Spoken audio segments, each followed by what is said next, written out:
Hello everyone. So where we are today is Greenpoint, Brooklyn. So Greenpoint is the northernmost neighborhood in Brooklyn. So if you go any further north, you'll be in Queens, right? And what separates Brooklyn from Queens is the Newtown Creek. So this neighborhood is largely known to be a Polish immigrant and Polish American community. It's the largest Polish neighborhood in Brooklyn and one of the largest Polish neighborhoods in the United States. However, that is changing. So in recent years, it's getting a much more gentrified population. So you're getting a lot more creative types, a lot more younger kind of hip vibes, right? So what is great about Greenpoint is you have a bunch of Polish delis, Polish food, some Polish bars and restaurants, and it really caters to that community. What we're gonna do here is we're gonna go through the neighborhood here. We're gonna look a little bit down the side streets, so look at a little bit of the architecture, and I'm also gonna teach you a little bit about the history of Greenpoint. So let's start now.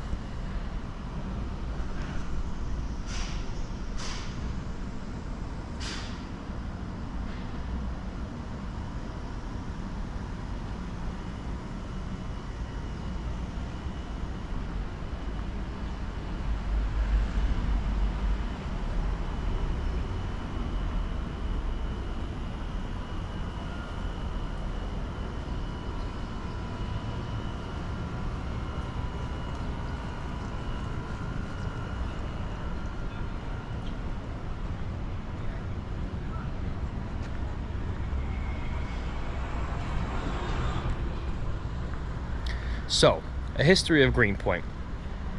There has been some kind of development here since pre-colonial times, right? Once the Dutch came here, right, in the late 17th century, late 1600s, they developed a farming community here. So there has been farms. The original settlers were Dutch and Scandinavian. And you notice a lot of the side streets here have Dutch names, right? So they are naming the streets after the original inhabitants of the area. The neighborhood remained pretty much secluded for a very long time, and the reason for that is that the neighborhood is positioned in a way where it kind of maintains its authenticity, right? So right to the south of here is the famous Williamsburg. So, you know, the famous hipster neighborhood of Williamsburg is right to the south of here. It's very close to the city, yet far removed.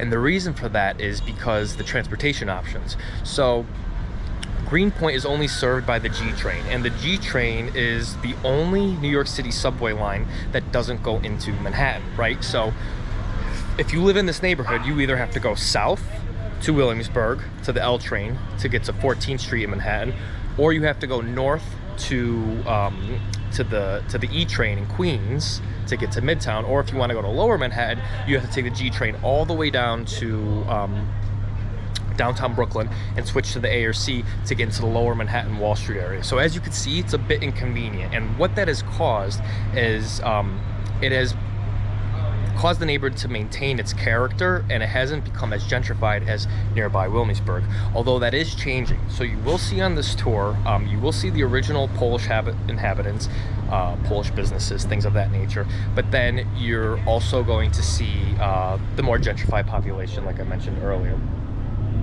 The neighborhood remained largely undeveloped for a very long time.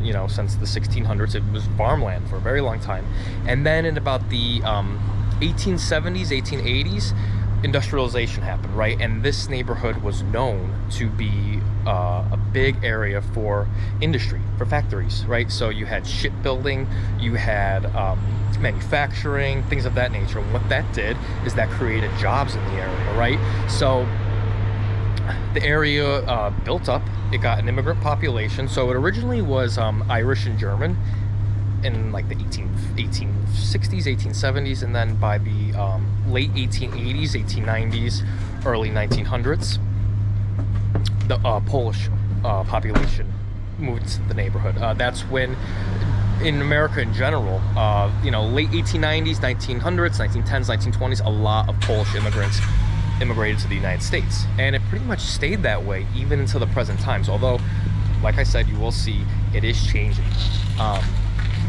Even to today, there are still Polish immigrants coming from Poland to the United States. You know, you will see immigration centers, things of that nature. It's slowed down a lot since, you know, the early 1900s, as Poland kind of improved after World War II. But you still see that. So let's continue.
So one thing you'll notice, Nassau Avenue maintains the most Polish businesses. Greenpoint Avenue does a little bit too. The other major thoroughfare through Greenpoint is Manhattan Avenue. Now, Manhattan Avenue still has some of the Polish stuff, but it mostly caters more to the new gentrified population. We'll see that as we go too.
Okay, so as you noticed, you saw a lot of Polish delis, Polish restaurants.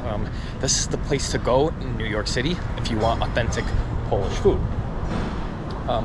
We're coming on up to the train here. I'm gonna explain how to get here. You could drive. Parking is not too bad, but it is pretty densely populated, so be prepared to look for a spot. We're here in the middle of the day on a Wednesday, so it's not too bad, but the best way is probably to take the train, even though I explained how inconvenient it is to take the G train, the crosstown line. Here it is.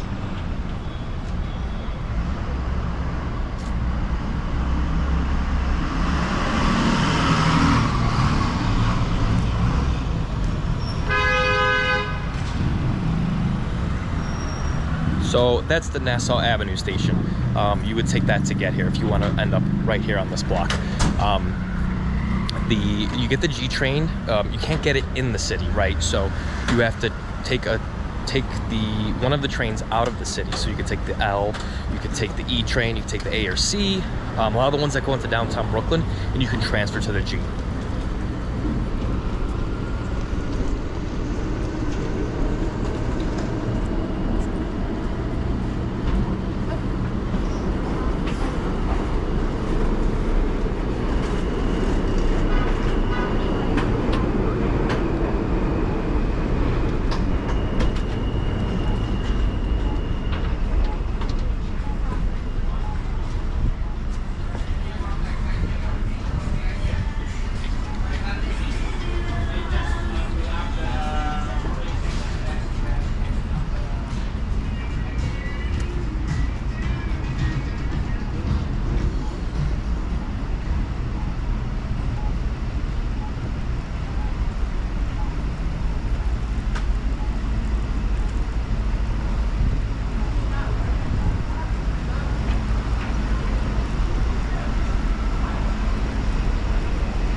So if you notice, like I mentioned, now we're on Greenpoint Avenue. So Greenpoint Avenue has less Polish stuff. I mean, it used to have more Polish stuff. So like I said, the Polish population is getting smaller, right?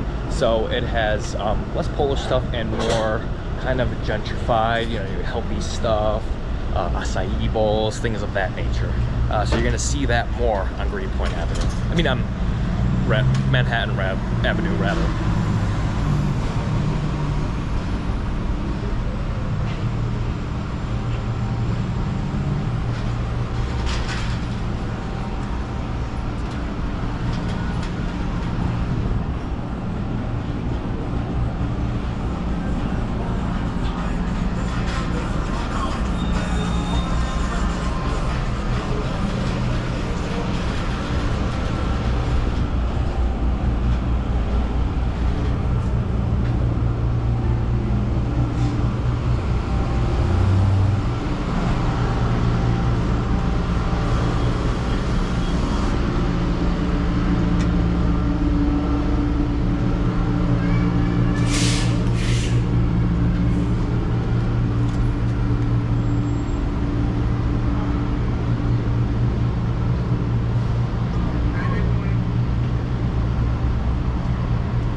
So you see what I'm talking about. You're getting more coffee shops, gluten-free, colorful, kind of quirky, hipstery kind of places. Because Williamsburg is right down the next neighborhood over, right to the south of here.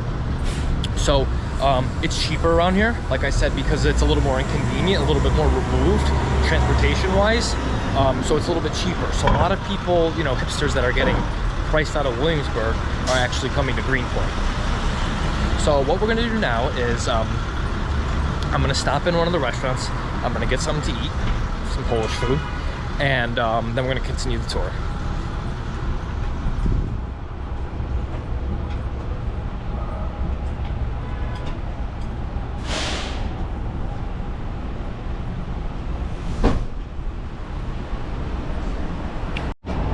All right, so I decided to stop here at this restaurant. It's called Polka Dot.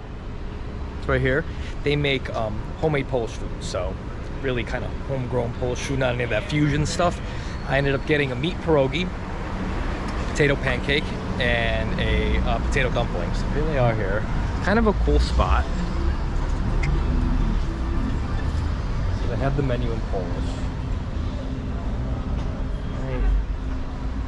Called Polka Dot. There's some of the food. You sit outside if you want. This is what I got. So I got the Polish dumpling here. Let's try this.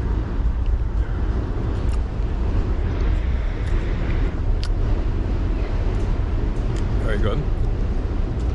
How you doing at taste? Very good.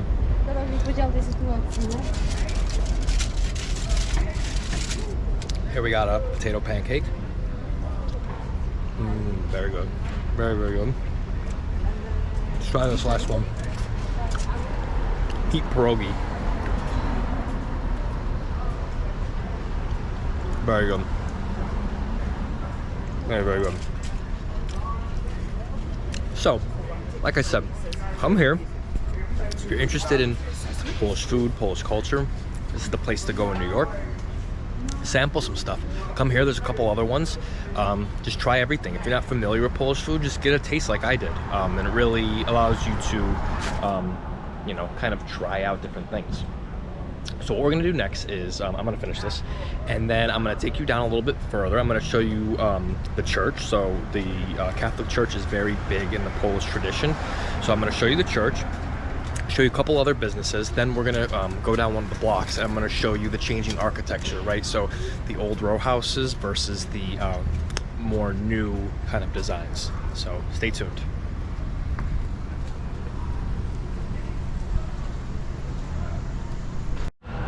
All right, everyone, so where we are now is we are in front of St. Stanislaus Church. So this is a little bit more east of where we were. I'd say about a 10-minute walk. This is how the neighborhood looks. So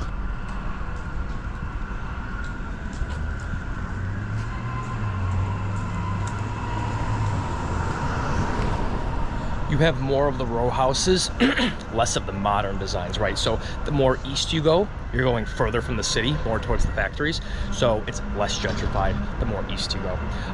Like any immigrant population, when they come to the United States and they settle, they carry a lot of their original traditions. So if you don't know this, Poland is one of the most Catholic countries in Europe, right? If not the most Catholic country, maybe behind Italy and Ireland, right? So when the Polish came here, they started their communities around churches. You know, not too long ago, churches were the center of a community. They still are in some places in America. So this church, St. Stanislaus, is their main church, right? It was established in 1903, and St. Stanislaus is a Polish saint. So I'm going to show you guys the church. It's a beautiful church. We're not going to go in it. They don't leave churches open anymore like they used to in the old days, but it has beautiful architecture on the outside. So let's take a look at it. So this is the side of it.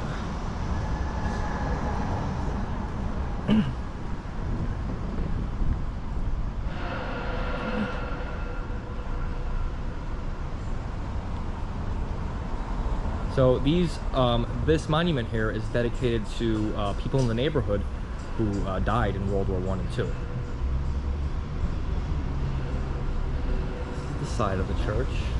See, everything's in Polish.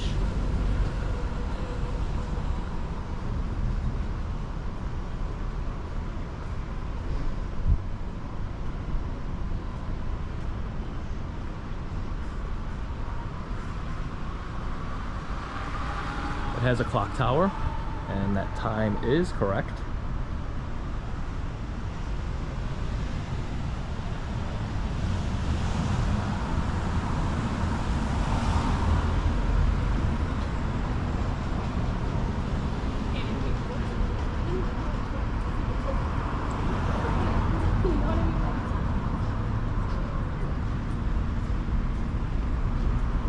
So take a look at this. This is their mass schedule.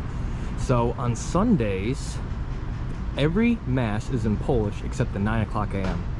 Saturday they have an English and a Polish, and then the other side is it's in Polish. That's a lot of masses. Also see this, St. John Paul II Square, established in 1903. And another interesting fact, St. John Paul II, he's now a saint, Pope John Paul II, the late Pope, visited this church as Cardinal Archbishop of Krakow, Poland in September of 1969.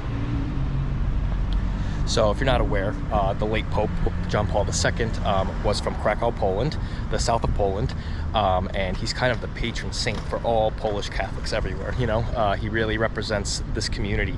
It's a very religious community. Polish people still today go to church every Sunday.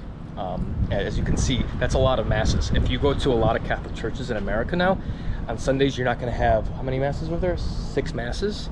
You might have 3. So it's a very active community in their church. This is the front of the church. It has a beautiful design.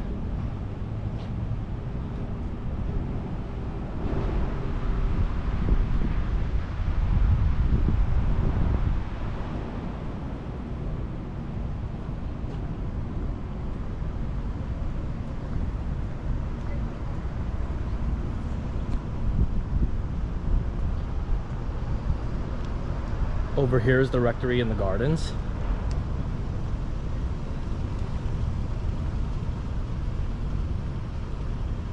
See, everything is in English and Polish.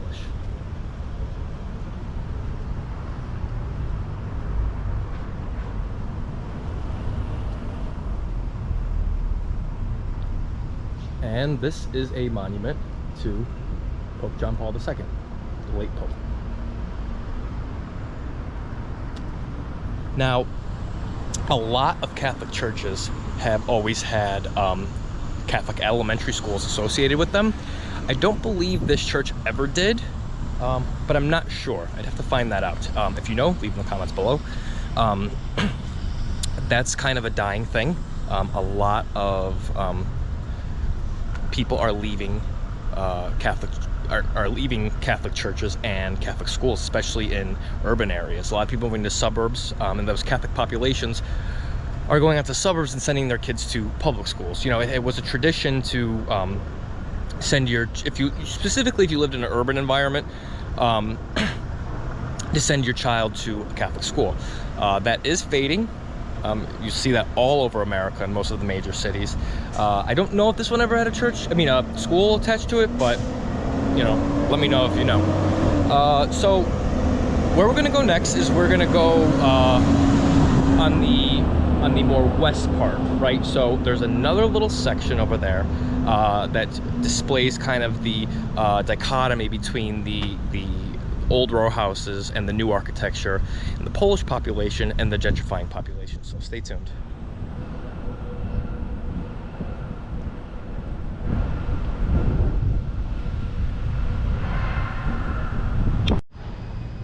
Okay, everyone, so as I mentioned before, Greenpoint is changing, but was almost through all of its history a working class immigrant neighborhood, right? So you see the kind of architecture that there is a lot of row houses, pretty densely populated, but neat, right? Neat and clean, densely populated.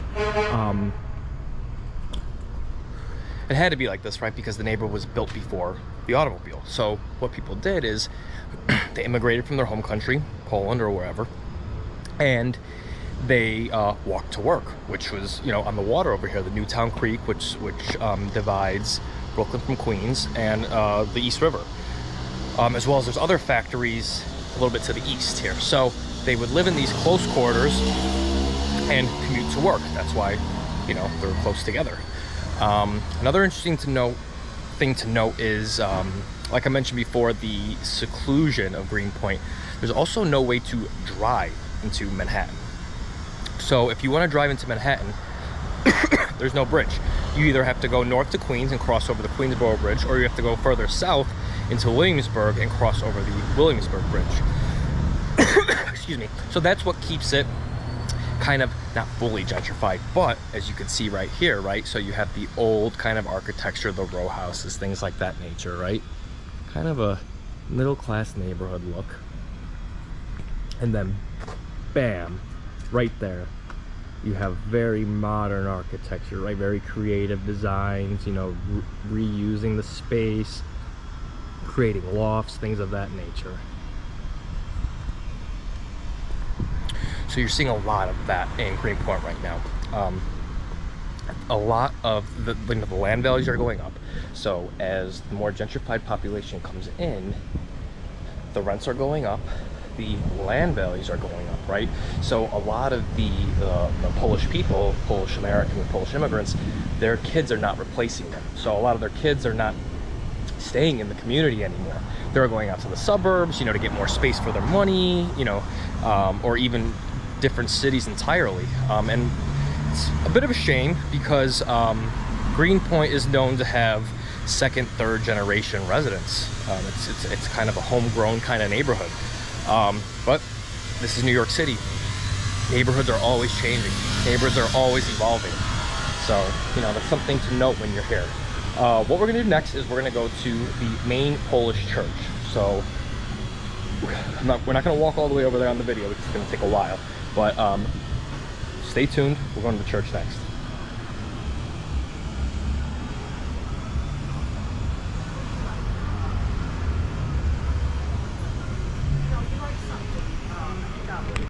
Okay guys, so where we are now is we are at the northern end of the neighborhood. So we are on the corner of Java Street and Manhattan Avenue. So and we're a little bit more west. So like I mentioned before, the more west you go, so the more towards the water you get, the more gentrified it gets, right? So you see the old architecture here, right? But it's getting more updated, it's getting a younger vibe. And you'll see that actually,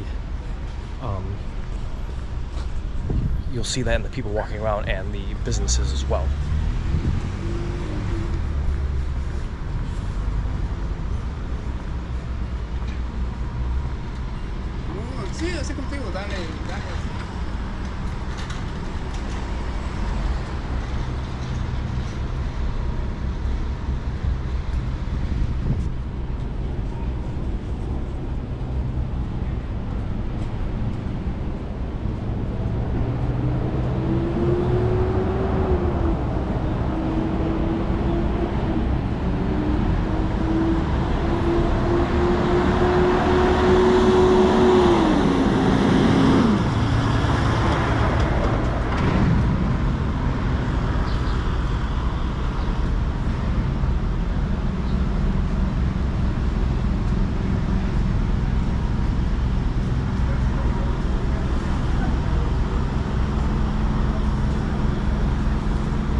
See those big buildings over there?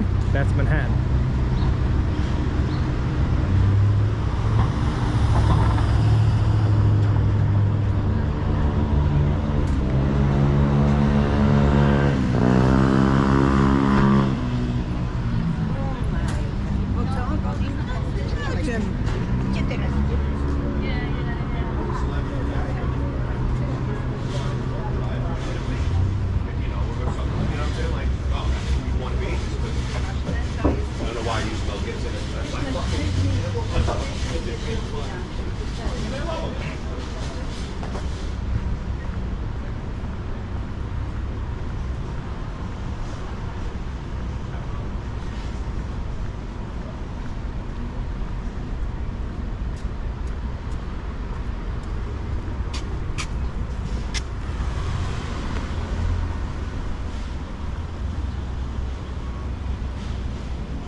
Now, what you just saw there is a Polish and Slavic center. So when immigrant groups came to the United States, especially from poorer places, which almost all of them weren't, right?